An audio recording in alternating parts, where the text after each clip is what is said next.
A package marked Return to Sender. My neighbor is one of those annoying wannabe YouTube personalities. Over the years, I've seen him cough out cinnamon, lay flat on the hood of his car as it slowly creeps down the driveway, and douse himself in lukewarm water, all the while screaming, "Epic win! Epic fail!" or "Fuck! Epic maintenance of the status quo!" for all I know. It can get tiring to watch him go about his shenanigans in the pursuit of viral fame. So when he knocked on my door the other day and told me that he was going away for a few weeks and he asked that I get his mail, honestly, it was a relief. I can't explain the peace of mind I had knowing that I didn't have to brace myself for any of his stupidity for a while. I was always afraid his stunts would wind up bleeding over into my life. Things were pretty normal for the first couple of days. He received a few bills, a bit of spam, and what I could only assume was a birthday card. Then, one evening, I got home to find a cardboard box waiting on his front porch.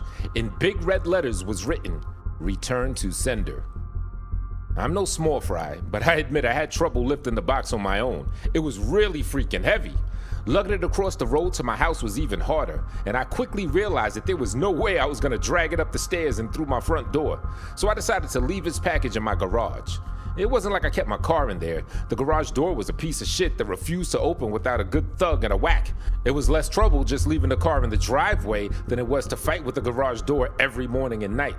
In hindsight, I should have set the package down while I struggled to open the tricky door. But you know how it is when you got a good grip on something. No point in setting it down if you don't have to. It was as I kicked the door for a third time that I lost my grip on the package and it fell to the ground. I heard a light crack inside. "Shit!" I cursed. I hope I hadn't broken anything important, but I figured I just wouldn't tell my neighbor about it and let him assume the break happened en route.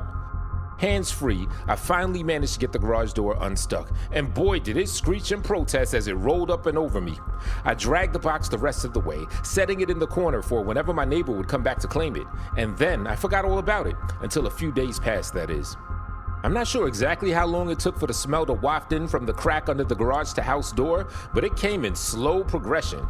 It was a sickly, sweet odor similar to a skunk, and for the first few days after I smelled it, I genuinely assumed that's exactly what it was.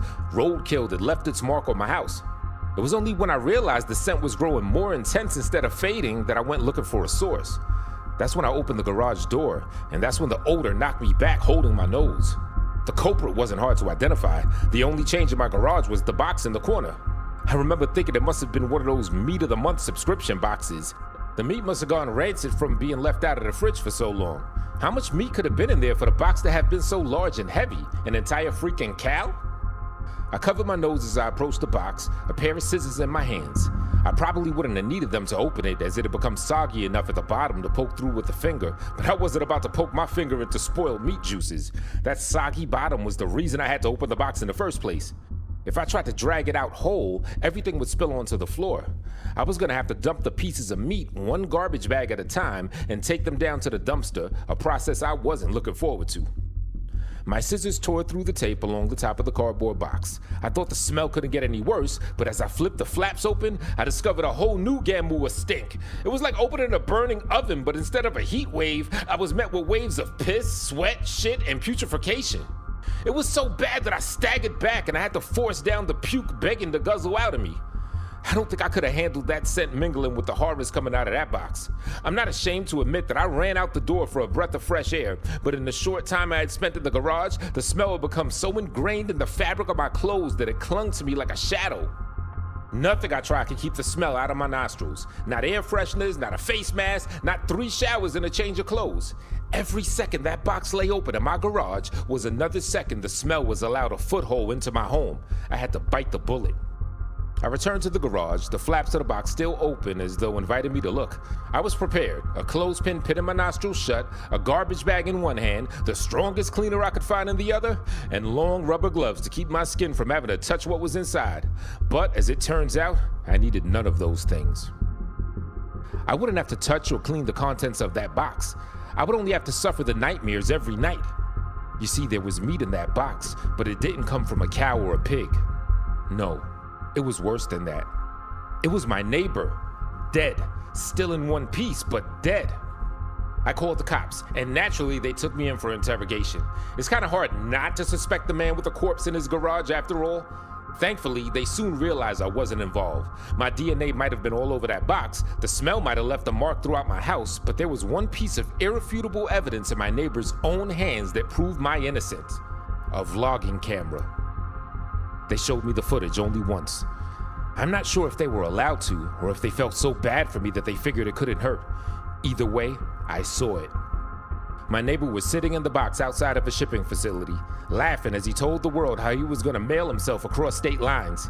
He brought pee bottles, food, a pillow, and a few flashlights.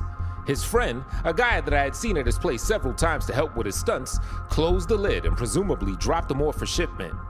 Throughout the next couple of hours or days, I'm honestly not sure, my neighbor recorded a few short clips about his progress. I think I'm in a truck now. I can feel it moving.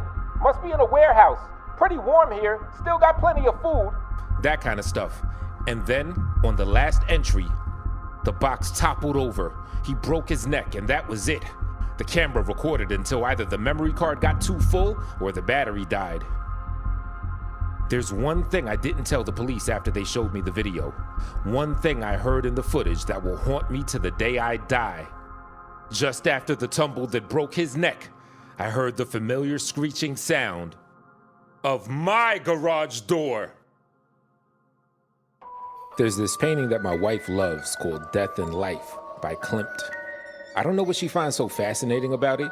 I made all the right noises when she showed me her beloved framed print when we were first dating, oohing and eyeing and making up some bullshit about warm and cold color schemes and the specific choice of angles and line. She was an artist. Our first few dates involved long walks through the museums, starting in Picasso's Blue Period and ending in heavy petting and blue balls. I took an art history course as an elective when I was finishing up my doctorate. I remembered enough of the lingo to charm my fantastically gorgeous future wife and lure her back to my stupidly filthy apartment. We're talking me as the foul bachelor frog, sitting on a lily pad made of an empty takeout containers surrounded by a pond of enough unwashed clothes to keep a laundromat in business for a cool 6 months. I remember scrambling to find 2 of any sort of cup-like containers for the bottle of wine that we had brought back while she was in the bathroom. I rinsed out a couple coffee mugs and I ran into the bathroom to try to clean up the condom wrappers that had been sitting on my bedside table since 2003. On the bed, neatly laid out against the rest of the chaos, were my wife's dress, bra, and panties. She came out of the bathroom completely nude aside from a pair of high heels, took the wine from me and took a straight swig from the bottle. I fell totally, completely, and irrevocably in love. I have no head for artistic things. I work in finance. I get creative with numbers, not paint. But I fucking love her stuff. She made a name for herself over the past few years. Critics call her the American Damien Hirst. One of her first exhibits was composed of a dozen oil paintings and rotten pastries surrounding an actual cake filled with thousands of dead ladybugs being fed to a mummified tarantula dressed up as Little Miss Muffet. I have no idea what it meant, but it was sick, successful, and catered by Balthazar, so I ate about 20 croissants. They did not have bugs in them, I checked. She was amazing. She had the body of a Laker girl and the face of a Modigliani model and still does. She's charming, charismatic, deep, the kind of person people flock to that want to be around constantly. She fucked like she had something to prove. She had a twisted sense of humor. As soon as I hooked up a job with enough figures to keep a girl like her satisfied the way she should be, I proposed. Bought her a historical brownstone in the city with a garden full of roses and hardwood mahogany floors. And for the first few years, she seemed happy. We were the kind of couple you see in New York Magazine and scoff at because they're just too damn lucky. But we had a rough spot, like all married couples do. She was still superficially the same woman that I fell in love with. Looked amazing. People always asked me when she was going to host the next dinner party. She still had an amazing eye for art. I knew she was miserable. I could see it. The misery in the corners of her eyes and the curve of her mouth. It happened gradually. First, it was the shower curtain. She bought 3 or 4 from a small boutique downtown, brought them home so we could choose one out together. We decided on one, pale blue, made of material that was impractical and way too expensive for a drapery in a bathroom, but we had the money and it made her happy, so why the hell not? A few days later, I was shaving and I realized that she still hadn't put the curtain up. It wasn't about until like a month later, after I had caught a glimpse of her hanging it up in her studio, cut to shreds and dyed it till it was almost unrecognizable. I chose to ignore it because I had learned it's usually not the best course of action to call an artist out on their creative license unless you want to start an all-out war with her with no discernible end. A year after that, though, I had no choice. She had been so on edge, it was like she was standing on a razor. She usually had a show every 3-4 months or so, and if anything, she had too many ideas. The galleries always asked her to trim down her collections. When a year passed without so much as a single finished painting, I started to worry, both about her well-being and about our bank account. We were extravagant spenders, and each of her shows would bring in a cool $20,000 that paid for a few months of European beaches and ski trips to Aspen. The final straw, though, is when she burned down the roses. It turned out she had finished dozens of projects over the year. She had hated all of it and had either destroyed or painted over everything. While I was at the office, she flew off the handle, doused about 16 canvases in lighter fluid, and set the yard on fire. When I got the call from the fire department, I rushed home to find her sitting in the back of the ambulance, covered in ashes, blonde hair singed at the ends. She was smoking a cigarette. I looked over the burnt flowers, the skeletons of her paintings, the ruined limbs of broken sculptures, and I asked her what happened and why. She took a drag of the cigarette and said, "It was mine to burn."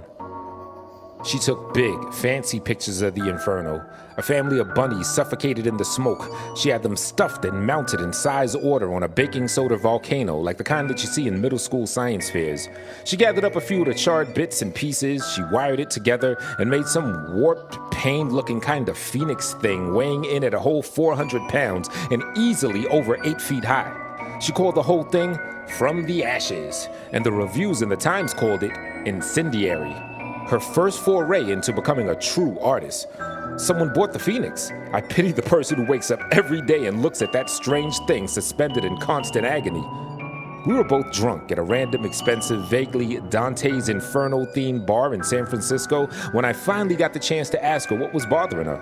We had been making dark jokes all night about the beautiful irony of her show in our current locale. At first, she vehemently denied anything was wrong, angrily pointing out that we had made about 4 times as much off her last show as anything before it, and that it had more than covered up the damages, that it had paid for the vacation that we were on. I stayed silent. She tossed her newly cropped hair and looked like she was going to open up for a few seconds. I saw her soft blue eyes fill with tears. Then she took a shot of whiskey from a glass that had a bull's head and smirked. "Well, for starters," she slurred, nonchalantly dangling the glass from the bull's nose ring, "I'm fairly certain I'm pregnant." She let the glass drop from her finger and it shattered on the floor as she slid out of her seat and stumbled to the exit. I sat there for a while and I drank more, feeling furious, confused, and miserable. I remembered her face when she showed me that Klimt painting. I remember how she wore glasses back then and how she pushed them up the bridge of her nose when she smiled as I talked about the fucking warm and the fucking cold colors and the fucking angles and the lines. We converted her studio into a nursery. Rather, I did while she stayed in San Francisco and did God knows what with her artist friends. I had a landscaper come in and replant the roses. I worked a lot of overtime, drank myself to sleep while I skimmed through parenting books. She came back when she was almost full term. I came home from work one night to find sonogram pictures posted all over the fridge of 2 healthy-looking twins, big baby girls. I walked into our bedroom and saw her dead asleep on top of the covers, belly swollen, smelling faintly like pot and paint thinner. She had a rainbow of dried paint on her fingertips. I loosened my tie and I walked to the nursery.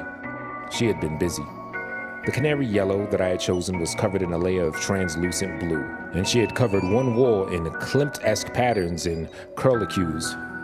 The cream plush carpet was covered in paint splatters. She had worked furiously to finish. She had cut a swath from one of the new rose bushes and made a giant boutique, shoving them so tightly in the vase that some had escaped and made their way from their perch on the changing table to the floor.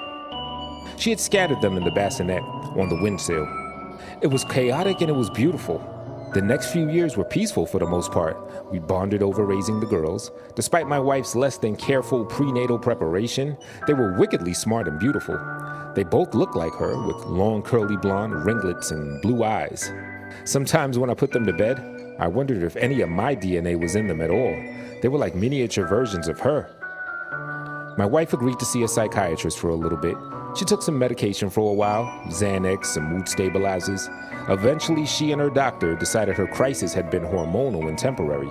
We started having dinner parties again, soothed the gossip that had infected our social circles.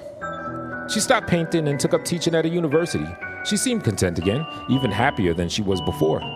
Every once in a while, I would catch a look in her eyes like repressed artillery fire, like she was ready to explode at any second, but it never lasted longer than a few seconds before they went back to the soft, cornflower blue that I know so well.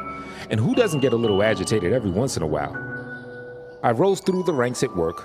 I loved the feeling of power that came with promotions. I loved my girls, and by God, I loved her. My crazy, disgusting, beautiful, hateful, and loving extraordinary wife. Then came today. Today, I came home from work early. Today, my wife took the day off to be a chaperone on a class trip to the MET. They were already after her for months because of her expertise in the art world. They wanted the children to experience the culture in the most sophisticated way possible. I thought it was ridiculous. They were 1 to 3 year olds in a private daycare. They saw more beauty in Cheerios than in Monet's water lilies. But they wore my wife down, and she was given a gaggle of toddlers and wide-eyed teachers to tour around the museum. I came home for lunch because I had forgotten my iPad that had notes on it for a presentation I was giving that night. I walked through the rose garden and I noticed a tiny piece of sculpture left over from the Ashes exhibit from so long ago. It was half of a tiny bird. It had the kind of exquisite detail that my wife used to be so famous for. I was pretty sure that it was an actual bird that she had cast in clay. I thought I could see a small piece of feathers in one of the cracks. I idly wondered why I hadn't noticed it before. I went inside and I poured myself a glass of orange juice. The fridge had pictures that my daughters drew. Happy, crooked stick figures that looked nothing like the beautiful horrors their mother used to churn out. I was happy about that. I hoped they would fall in love with numbers like I did. It was absolutely silent, and I sipped the sweet citrus and enjoyed the nothingness. Then I caught a vague scent of fresh paint in the air. Curious, I walked into the living room, and there was my wife, sitting on the leather couch with a bottle of wine, looking like an angel of death. She was covered head to toe in blue-gray body paint, with a special concentration underneath her eyes. She was wearing a revealing patchwork blue dress covered in crosses of various shapes and sizes. Not a dress, I realized, but the shredded shower curtain from so many years ago. I could see most of her still perfect breasts, the curve of her waist. The bottle of wine was elongated and painted a strange shade of orange. The smell of paint was stronger in here, an overwhelming smell of lighter fluid, and something else I couldn't place. She had shaven her head. I stared at her for a while, minutes, an hour maybe. Eventually, she took a swig of wine from the bottle, swirling it around in her mouth. I noticed paint, deep blues, and even deeper reds around her fingers. I sat down in the armchair across from her, unable to think of what exactly I wanted to ask her. Maybe because I knew. Maybe because I didn't want to know. I noticed a camera on the table between us. I went to pick it up, and she rested her gray hand on mine before I could, softly, gently, with all the familiarity of years of marriage. She opened her mouth to speak, soft pink lips made pillid by the paint. They were mine. And I've been sitting here, knowing what's behind the door to my daughter's room, with the Klimt wall we never repainted. Knowing why my phone keeps ringing with calls from the school, from the NYPD. Knowing why I couldn't find my sleeping pills last night. Knowing what that smell is. Seeing in my peripheral the red pooling and staining the carpet from underneath the door, the pile of clothes neatly folded next to my wife on the couch. I can picture that thick wire she used to fit to all of her subjects where she wanted them. What a perfect, detailed recreation it must be. Because she's so perfect. I see the phoenix in my mind's eye. I hope when she flicks that cigarette she's about to light, we both fucking burn.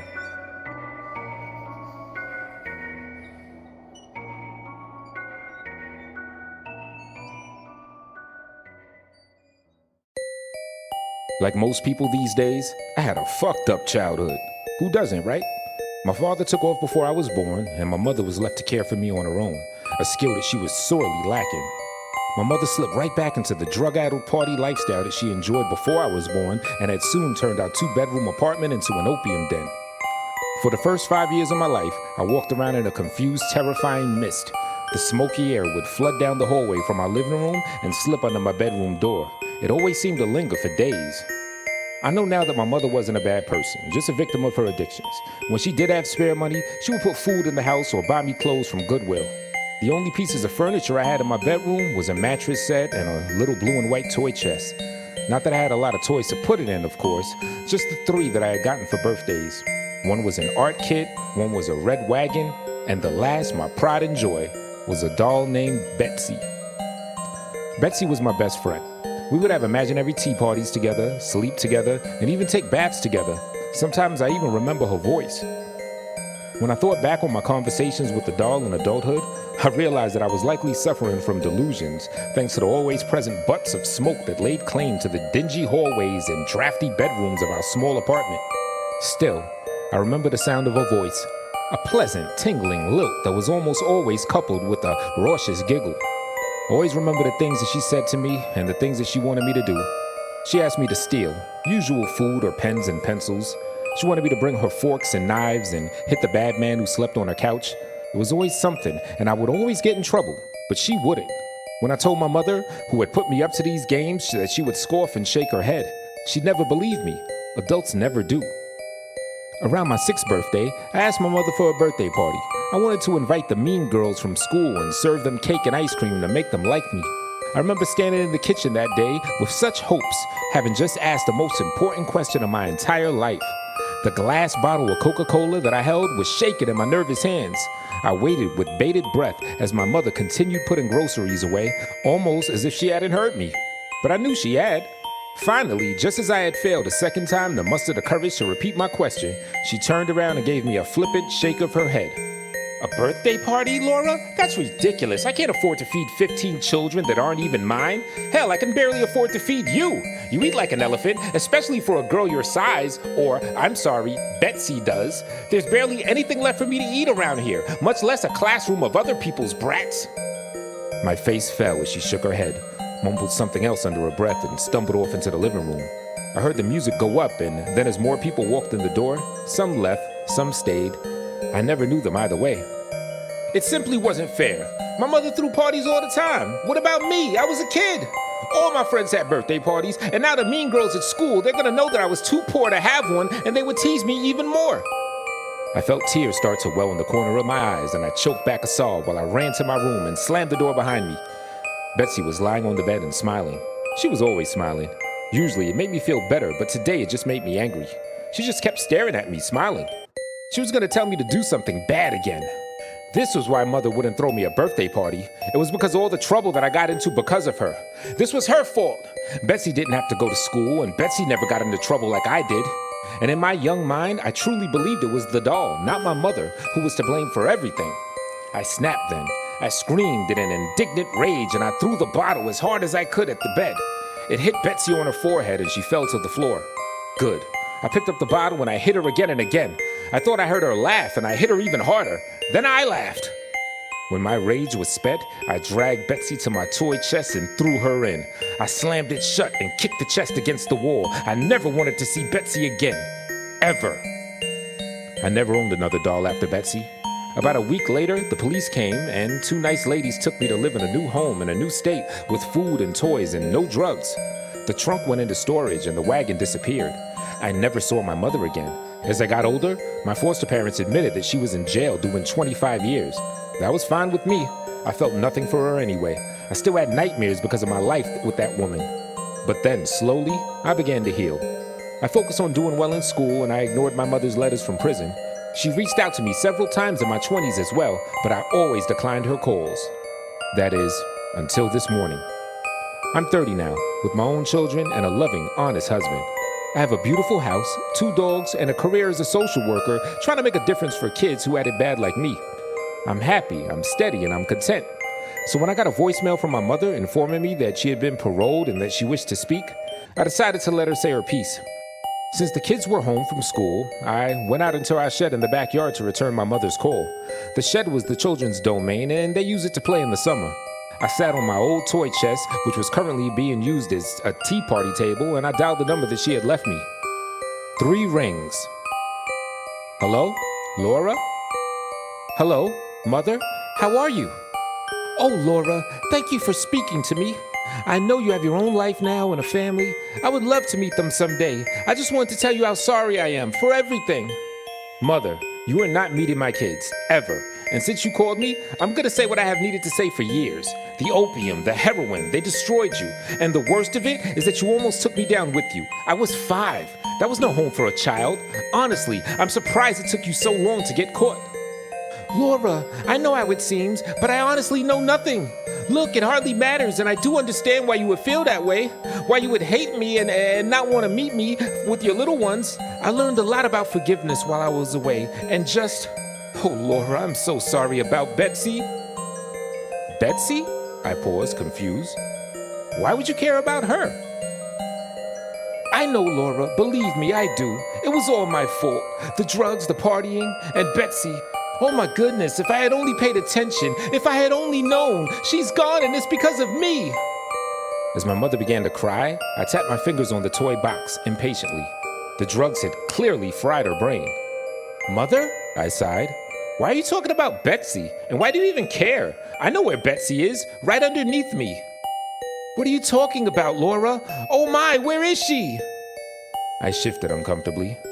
Well, Betsy's in the trunk, where she's always been. There was a beat of stunning silence. What do you mean your sister's in the trunk? Sister? What the hell are you talking about? Back on drugs so soon? That's a record even for you. Betsy is a damn doll. I locked her in my toy box a few days before you got arrested for possession. Laura? Oh my, no, Laura, what have you done? I wasn't arrested because of the drugs, Laura. I was arrested because of Betsy's disappearance. You always called her your little doll, but we thought you knew. Oh my goodness, we thought you knew, Laura. No, what have you done to my baby? My mind had gone blank, and with no emotion, I set the phone down next to me and stood up. I could hear the muffled sound of my mother's anguished cries and feel the dark clutch of possibility in my own chest. Memories were stirring in the back of my mind, threatening to flood forward into my consciousness. They pushed against a door in my mind that had been locked so tightly for so long that I had forgotten it was even there. Was it even possible? Could the trauma and the opium have really led me to believe that a small child was actually a doll?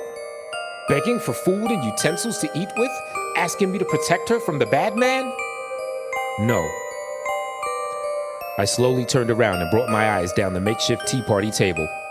Surely it was too small. You couldn't fit a person in there. You couldn't. But then, what about a very small, starving, emaciated child? What about her? Would she fit? Would an investigator even bother looking for a person in this chest? I knew I wouldn't. It was just too small. And I was sure we had opened the toy box at some point over the years. Hadn't we? Or had something swimming in the dark recesses of my memory always stopped me? I couldn't remember even seeing it open. I knelt down to the ground and I opened the clasp. It would be better not to look. After all that I had overcome, this new life that I had earned for myself, it could all be undone by opening this toy box. I shouldn't open it. I should throw it in a landfill and forget it even existed. I should not look inside. I opened the chest. I never had a doll. My mother never could afford to buy me one. I never had a wagon either, for that matter. But I did have a toy box, a pretty blue and white toy box. And when I was 5, I beat my little sister to death and put her in it.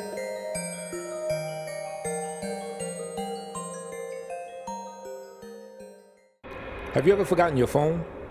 When did you realize you'd forgotten it? I'm guessing you didn't just smack your forehead and exclaim, "Damn," apropos of nothing. The realization probably didn't dawn on you spontaneously. More likely, you reached for your phone, pawing open your pocket or handbag, and were momentarily confused by it not being there. Then you did a mental restep of the morning's events. Shit. In my case, my phone's alarm woke me up as normal, but I realized the battery was lower than I expected. It was a new phone, and it had this annoying habit of leaving applications running that drained the battery overnight. So, I put it on to charge while I showered instead of into my bag like normal. It was a momentary slip from the routine, but that was all it took. Once in the shower, my brain got back into the routine it follows every morning, and that was it. Forgotten. This wasn't just me being clumsy. As I later researched, this is a recognized brain function. Your brain doesn't just work on one level, it works on many. Like when you're walking somewhere, you think about your destination and avoiding hazards, but you don't need to think about keeping your legs moving properly. If you did, the entire world would turn into one massive, hilarious QWOP cosplay. I wasn't thinking about regulating my breathing. I was thinking about whether I should grab a coffee on the drive to work, and I did. I wasn't thinking about moving my breakfast through my intestines. I was wondering whether I'd finish on time to pick up my daughter Emily from nursery after work or get stuck with another late fee. This is the thing. There's a level of your brain that just deals with routine, so that the rest of the brain can think about other things. Think about it. Think about your last commute. What did you actually remember? Little, if anything, probably. Most common journeys blur into one, and recalling any one in particular is scientifically proven to be difficult. Do something often enough, and it's going to become a routine. Keep doing it, and it stops being processed by the thinking bit of the brain and gets regulated to the part of the brain that's dedicated to dealing with routine. Your brain keeps doing it without you thinking of it. Soon, you think about your route to work as much as you do keeping your legs moving when you walk, as in not at all. Most people call it autopilot. But there's danger there. If you have a break in your routine, your ability to remember and account for the break is only as good as your ability to stop your brain going into routine mode. My ability to remember my phone being on the counter is only as reliable as my ability to stop my brain entering morning routine mode, which would dictate that my phone is actually in my bag. But I didn't stop my brain entering routine mode. I got in the shower as normal, routine started, exception forgotten. Autopilot engaged. My brain was back in a routine. I showered, I shaved, the radio forecast amazing weather. I gave Emily a breakfast and loaded her into the car. She was so adorable that morning. She complained about the bad sun in the morning blinding her, saying it stopped her having a little bit of a sleep on the way to nursery, and left. That was the routine. It didn't matter that my phone was on the counter charging silently. My brain was in the routine, and in the routine, my phone was in the bag. This is why I forgot my phone. Not clumsiness, not negligence, nothing more than my brain entering routine mode and overriding the exception. Autopilot engaged. I left for work. It's a swelteringly hot day already. The bad sun had just been burning since before my traitorously absent phone woke me. The steering wheel was burning hot to the touch when I sat down. I think I heard Emily shift over behind my driver's seat to get out of the glare. But I got to work, submitted the report, attended the morning meeting. It's not until I took a quick coffee break and reached for my phone that the illusion shattered. I did a mental re-step. I remembered the dying battery. I remembered putting it on to charge. I remembered leaving it there. My phone was on the counter. Autopilot disengaged.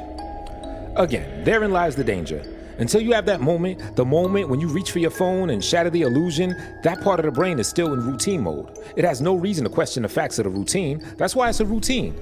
Attrition of repetition. It's not as if anyone could say, "Why didn't you remember your phone? Didn't it occur to you? How could you forget? You must be negligent." This is to miss the point. My brain was telling me that the routine was completed as normal, despite the fact that it wasn't. It wasn't that I forgot my phone. According to my brain, according to the routine, my phone was in my bag. Why would I think to question it? Why would I check? Why would I suddenly remember out of nowhere that my phone was on the counter? My brain was wired into the routine, and the routine was that my phone was in my bag. The day continued to bake. The morning haze gave way to the relentless fever heat of the afternoon. Tarmac bubbled. The direct beams of heat threatened to crack the pavement. People swapped coffees for iced smoothies, jackets discarded, sleeves rolled up, ties loosened, brows mopped. The park slowly filled with sunbathers and barbecues. Window frames threatened to warp. The thermometer continued to swell. Thank fuck the offices were air conditioned. But, as ever, the furnace of the day gave way to a cooler evening. Another day, another dollar. Still cursing myself for forgetting my phone, I drove home. The day's heat had baked the inside of the car, releasing a horrible smell from somewhere. When I arrived on the driveway, the stones crunching comfortingly under my tires, my wife greeted me at the door. "Where's Emily?" Fuck. As if the phone wasn't bad enough. After everything, I'd left Emily at the fucking nursery after all. I immediately sped back to the nursery. I got to the door and started practicing my excuses, wondering vainly if I could charm my way out of a late fee. I saw a piece of paper stuck to the door. Due to vandalism overnight, please use side door, today only. Overnight? What? The door was fine this morning. I froze. My knees shook. Vandals. A change in the routine. My phone was on the counter. I hadn't been here this morning. My phone was on the counter. I'd driven past because I was drinking my coffee. I'd not dropped off Emily. My phone was on the counter. She'd moved her seat. I hadn't seen her in the mirror. My phone was on the counter. She'd fallen asleep out of the bad sun. She didn't speak when I drove past her nursery. My phone was on the counter. She changed the routine. My phone was on the counter. She changed the routine and I'd forgotten to drop her off. My phone was on the counter. 9 hours. That car. That baking sun. No air. No water. No power. No help. That heat. A steering wheel too hot to touch. That smell. I walked to the car door, numb, shock. I opened the door. My phone was on the counter and my daughter was dead. Autopilot disengaged. I have two. They're beautiful. One is an adventurous boy at the age of 4, yet respectful beyond his years. The other is an affectionate bundle of babbles with 6 months behind her. Together, they are the overflowing receptacle of love for my husband and me. We want to teach our children to be the best they could be in the world. We are the breeders of curiosity and intelligence. Some parents refuse to explain things to their children. They command them and expect them to adhere to their regulations without providing any justification. Because I said so. Some don't want to elaborate on the happenings around them. It's just that way. Stop asking questions. Don't worry about it. I believe that those are parents that just don't want to think too hard. They're conditioning their offspring to be as ignorant of our realm as they are. But no, not us. Our children should understand the world around them. We want them to question it, scrutinize it, struggle with it, and come to their own conclusions. Most adults really underestimate the capacity children have for comprehension. We know better than that. We are better than that. We have two, and we're going to make them magnificent. In the instance that our oldest inquiries, Mom, Dad, why are you throwing away the lasagna you made the other day? We don't reply, because it is bad now. What would he learn from that? Of course, he loves and trusts his parents and may accept that as a valid answer, but do we want him to follow us blindly forever? Absolutely not. He and his sister are to be our checks and balances when we age and potentially lose our open-minded focus. The elderly can be so stubborn. So, instead, we construct a clear observation box of Tupperware to keep the lasagna instead of throwing it away. After a few days, the leftovers spoil and the nasty remnants are left for him to investigate. Ew, so that is why you were throwing away the leftovers, because they were getting bad. Exactly. He is so smart. We are doing a fantastic job as parents. We have two, and they are going to be perfect. As most parents know, children are such curious creatures. There are not enough hours in the day to perform an experiment on every question our little boy has. Instead, we'll usually lead him onto a path of critical thinking. When he asks why, we query back, why do you think it would be like that? He'll ponder and fumble his way into a few conclusions. Usually, he'll need some boost into the right direction. One night, he called for us from his bed as I was tucking in our littlest lady. Mom, Dad, I heard something in my closet. What was that? My husband chuckles as we come to his aid. Well, kid, what do you think it was? I think it was a monster or a ghost coming to take me away. Where have you seen one of those before? Have you ever heard about them on the news? Well, no. Just stories from the other kids, but I never saw them. Our little one considered other possibilities. Maybe it was an animal? That was much more plausible than a supernatural being. He's on the right track. I chimed in on this investigation. Honey, we're in a safe place here, right? My little detective agreed. Why don't we check to see what it was? Nervous, he slid out of the covers and padded up over to the closet door. It was a sliding door, and inside we keep his clothes up top and a small table with art supplies at the floor. There was a cup of crayons that must have been seated too far on the edge of the table, and the gravity finally got to them. There was a rainbow of wax sticks sprawled on the floor, leaving light marks on the white floor. As assumed, our brilliant mini-man came to this conclusion all on his own. He would pave the way for his sister. We have two, and they're essentially already brilliant. On a different occasion, he asked, why do I have these bumps on my arm sometimes? We led him to deduct the situation around the occurrences.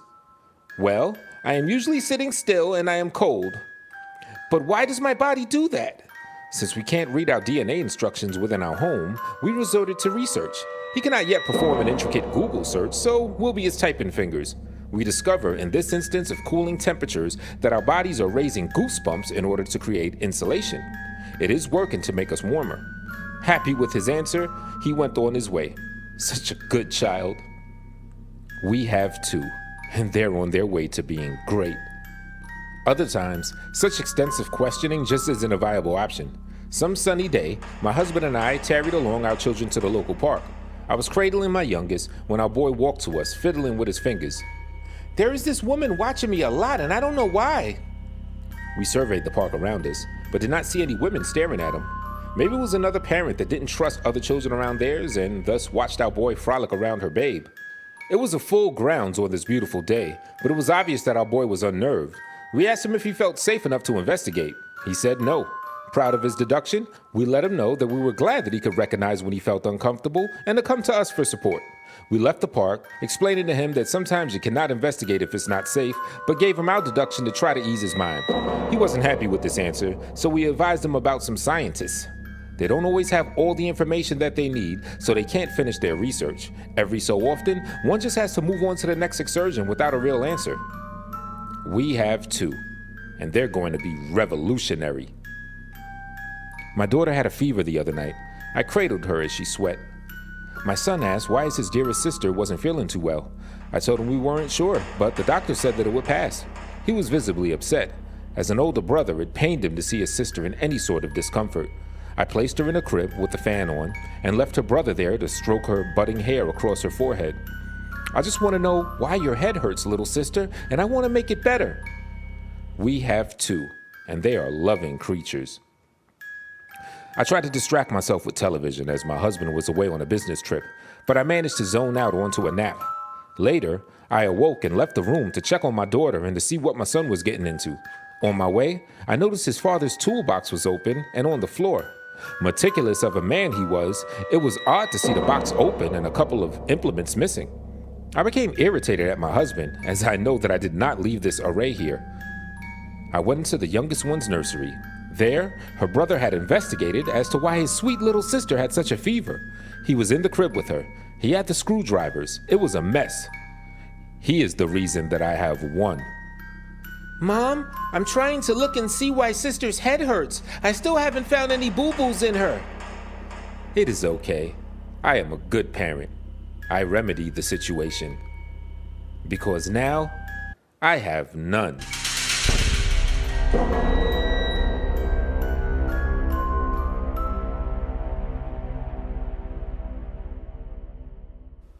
Do you believe in coincidences?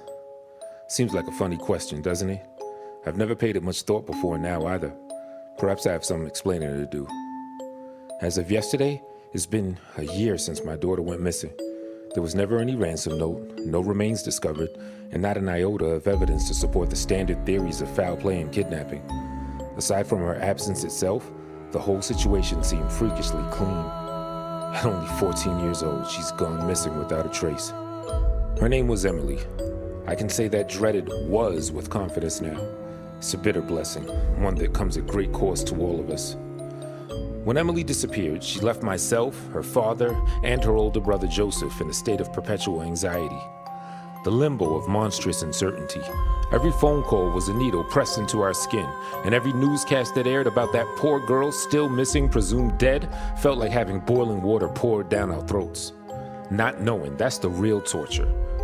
Until yesterday, I truly believed that. Until yesterday, when I got an email from an unknown source, an email claiming to have the truth of what happened to Emily on that terrible day. The following is the contents of that email. From I'm so sorry 1234@gmail.com. Subject, an apology for what I've done. Hello, Miss Stanfield. I won't tell you my name, that's not important right now. What's important is what I've done and how sorry I am for doing it. I'll be quick and honest. Emily is dead and I killed her. I would love to tell you it was quick and merciful, but it was neither. She died slowly and terribly. I can't imagine that my initial enjoyment of the fact will serve as any kind of consolation. I've loved Emily for a very long time in what you might call an improper way. The hardest part was knowing that she could never love me back, at least not in the way that I loved her. Though this wasn't for a lack of trying, though. I'd made passes before, just silly attempts really, but she was never receptive to my affection. She was disgusted by me, and that made me feel small and angry, though I can be thankful of the fact that she never told you about any of it. I guess it would have been terribly embarrassing for her if you knew. Not that she'll care now. Do you know how hard it is to cope with fantasy, Miss Stanfield? I'd have such ugly dreams about Emily, and I know that they're ugly, but I still can't help but to find them so exciting. I've wondered many times over the past year whether it was the ugliness of it that made me so passionate. When all you've got is a fantasy that you think is unattainable, you spend lots of time refining it, like a sculptor chipping away at a statue, hoping to find perfection hidden in the granite. It doesn't matter how many times you secretly loosen the valves with your hands, that just keeps the fantasy down. It doesn't destroy it, it can't destroy it. It just gains another component.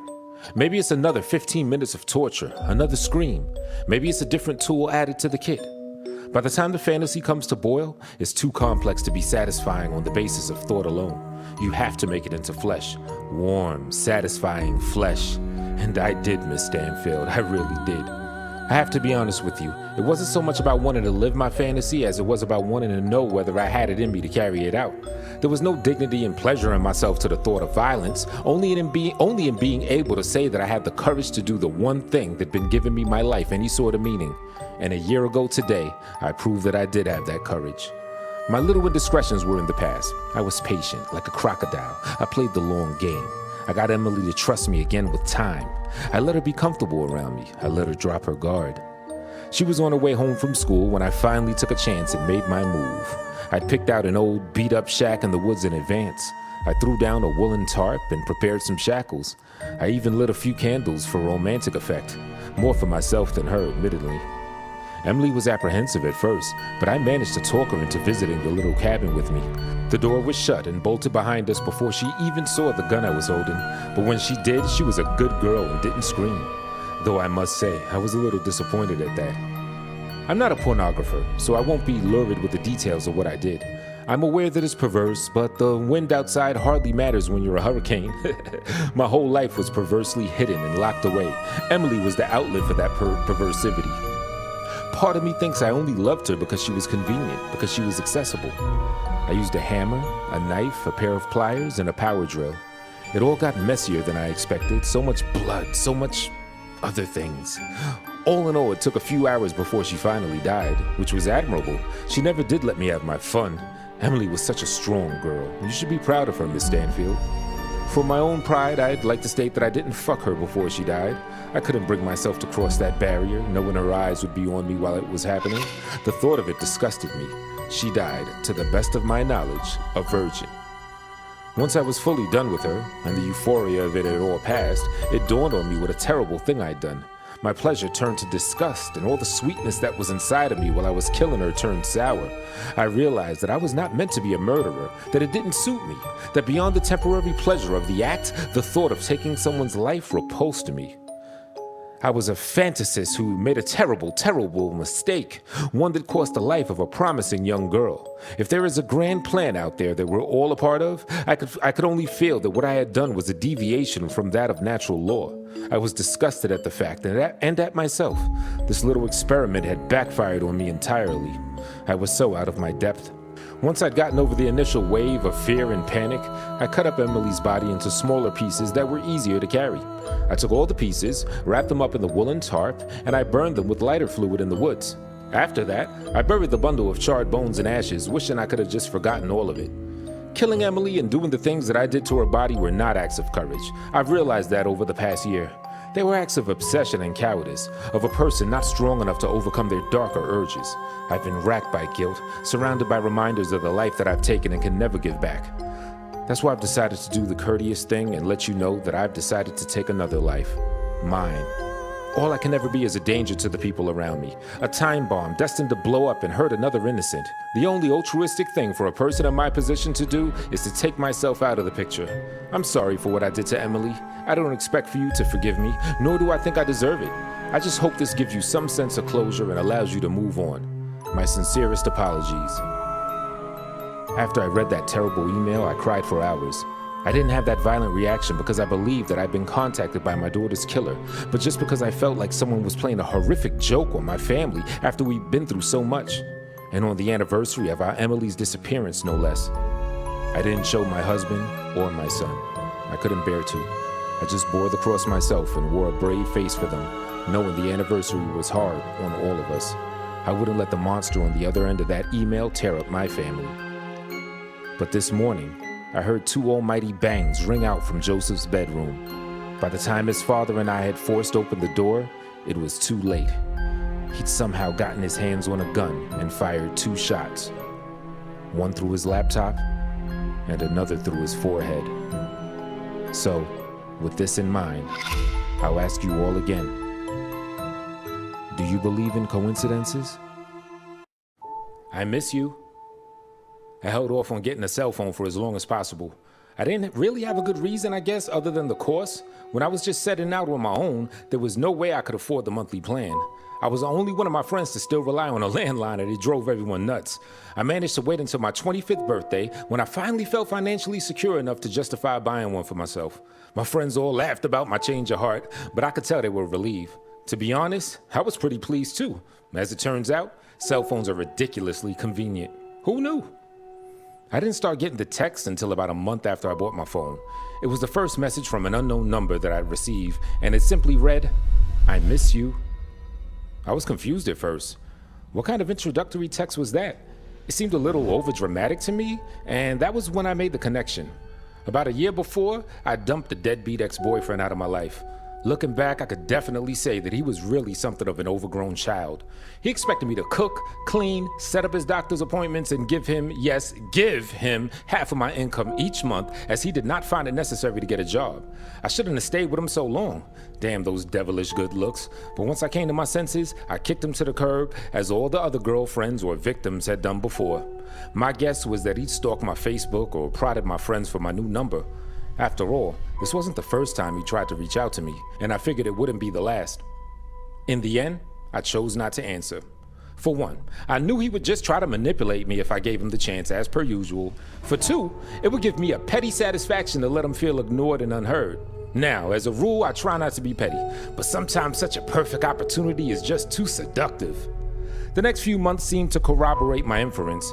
His attacks weren't constant, but were always vague pleas that seemed to indicate that he needed a new host to leech off of and couldn't find one. It was unsurprising that he tried to reach out to me first, as I'd been the most loyal and long-lasting of all his girlfriends, and the most naive. I was the perfect target. The messages were always in the same vein and quickly became tiresome. "I miss you. I wish I could see you. I thought I saw you in a crowd today, but it turned out to be just a dream." Ugh. Pathetic. One night, about 8 months since I had my phone, I slipped up. I have to admit that I've been drinking. It had started as one beer to help me unwind after work and quickly snowballed into a one-woman party. I was thoroughly smashed when I received a much longer text than usual. "I miss you so much. I know you don't read these, but today of all days, I need you to know how much I love you. I'd do anything to see you one more time." Today of all days, I wondered. I tried to wade through the mushy haze of my brain. The first thought I had, I seized. Today must have been our anniversary. Sure, why not? It would be the perfect opportunity for a little manipulation. He was a prick, but he was smart. And then I had an idea. He wants to play games? Okay, let's play. But I'm gonna change the rules. I swear my thoughts slurred. I began to type and my autocorrect struggled to clarify through my drunkenness. "If you want to come see me, then why don't you do it?" And then, just for good measure, I let him know that I knew he'd been investigating me. "You know where to find me." I sent it, and with that, I changed fate. When I woke up the next morning, I had 13 missed calls. I tried to remember through the throbbing of my skull just what bullshit I'd done the night before. I groaned when my texting history answered my question. Well, at least I hadn't answered the phone, I thought. I silently prayed that he wouldn't message or call again, but I feared that I'd merely succeeded in egging him on. To my great relief, he stopped messaging me. For a week or so, my phone was blissfully free from his assaults. I was secretly satisfied, congratulating my drunken self on her ingenuity. The next week, I received a knock on my door. I opened it only to reveal a man of the badge, his solemn face and blue uniform standing stark in the morning sunlight. His partner stood behind him, his face hard as stone. I felt a strange coldness seeping into my veins as they stared at me. Good morning, officers. Is something wrong?" I asked. With very little introduction, they invited themselves inside. I let them in, not sure what they were looking for, but positive they wouldn't find it. I figured they made a mistake and was even more surprised when they began firing questions. "Do you know anyone by the name of Silence Madison?" I was stumped, completely puzzled. "I can't say that I do. Why?" "We found a series of texts to you on her phone. We found only one reply from you." The younger officer pulled out a printout of the text that I'd been receiving, along with my one drunken reply. Reality started to dawn on me as the older officer asked, "Did you receive these messages?" "Yeah," I answered. I added quickly, "But they were coming from an unknown number. I thought they were from my ex-boyfriend." "And that's why you sent that reply?" I was sweating nervously. "Well, yeah, I thought it would make him stop." I couldn't stop running my mouth. I was a little drunk, so maybe it wasn't the best decision." The younger officer stepped outside as the older one sighed. There seems to have been a rather unfortunate accident. What do you mean? He took a deep breath and opened his mouth. Silence had had a very rough first year of college. Classes were hard, she didn't quite fit in. Her life was a mess of stress and papers. And just when she thought it couldn't get any worse, her best friend since childhood, Raquel Wagner, died in a car wreck. The death was instant, but Silence's pain was not. She'd withdrawn into herself as the semester went on. Her family and friends mourned Raquel's loss, of course, but they continued their lives as people would do. Silence, on the other hand, could not bring herself to leave her friend in the past. She tried to deal with it, she really did. She looked for outlets. She tried to put on a happy face when she went to class, but she sank slowly into a darkness that felt inescapable. And when that darkness was truly thick, suffocating, insufferable, she texted Raquel's old number. A useless gesture, but sometimes it would bring her comfort. And on the anniversary of Raquel's death, when she was at her lowest, she finally got a response. If you want to come see me, then why don't you do it? You know where to find me. She tried calling, but she didn't even reach voicemail because I had never set it up. So, she'd done the only logical thing she could do. She'd reach for the box cutter, she'd swipe from work, and opened her veins to the possibility of infinity. I made a terrible mistake that night, a mistake that ended the life of someone desperately struggling just above the surface. Her father forgave me, but no matter how many times I apologized, her mother had nothing but hatred for me. I understood that. To her, I had been the final push to kill her daughter. The police told me over and over that Silence herself had ended her own life. I was not to blame, but inside me, the seeds of guilt spread far across my heart, growing like weeds that I just couldn't uproot. It was a long, hard year. I managed to get back on my feet and continue on with my life, although Silence's death hung over me like a shadow. No matter what I did, I just couldn't forget her, no matter how far away the incident seemed. Yesterday was her anniversary. I tried my best to get through the day, pretending I'd never heard that name, never heard that story. It was going well until about 10 that night when I received a text from a number I'd been trying desperately to forget the entirety of the last year. It read, "Thank you.